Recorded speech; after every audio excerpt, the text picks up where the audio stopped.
Isang mapagpalang araw na naman mga kabrader. Ayan, at nasa laot nga itong mga kabrader natin. Si Brother Cholot ito, si paring tata. Ay, bilis-bilis at may malaking alon sa puwait. Nakaoy, baka may surupay. Nakaoy, talagang malamalay-bali ang Batangan. So, mahigit isang buwan bago ulit tayo nakalaot mga kabrader. Ayaw, nasa tabi na. Salamat naman po, nakatabi ng maayos. Pero si Erpat at si Brother Dada ay nasa laot din at abang-abangan din natin kung anong resulta ng laot ng magamang iyon. Pero sa kabila ng pagkakalaot nating are, may binabantayan na naman itong ating pag-asa na isiguring. Kaya naman siguro ganito ang panahon na naman at namumuti na naman itong hanging habagat mga kabrad sa utasin na. Bangang yan, makita na kung may huligaw, may raw, wala. Pipintahan nga muna natin kung anong resulta. Sige nga. Kwang. Pero may pagkabuhay tingin ko.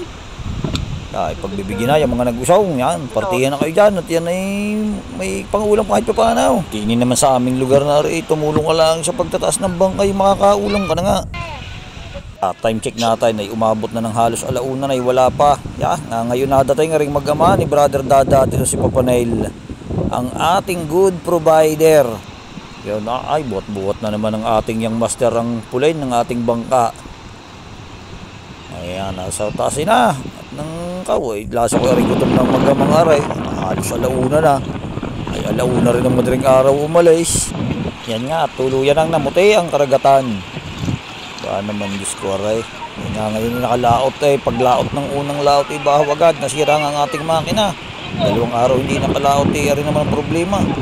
Tinanghali na nga at nagkalagot-lagot daw ang kitang nila. Itong sabi ni Brother Dada at talagang tinagang batakain.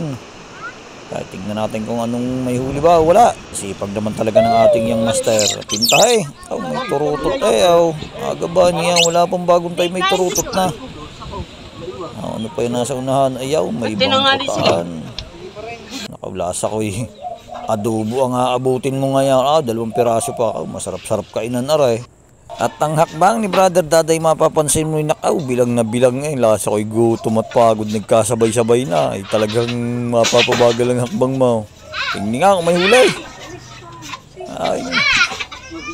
Salinin agad at nang mapakilo na. Yan sinali na nga. Ba naman ang pusang ari bubungad agad siya. Huwag kang luluko-luko dyan. Mainit ang ulo niya. Nakaw. May pagkabuhay din naman kahit papaano. Ay, may lapu-lapo. Nakaw, lapu-lapo. Baka makain pa ng pusa. Ay, pili na, pili. Kung anong pagkabuhay meron kayong mag-ama.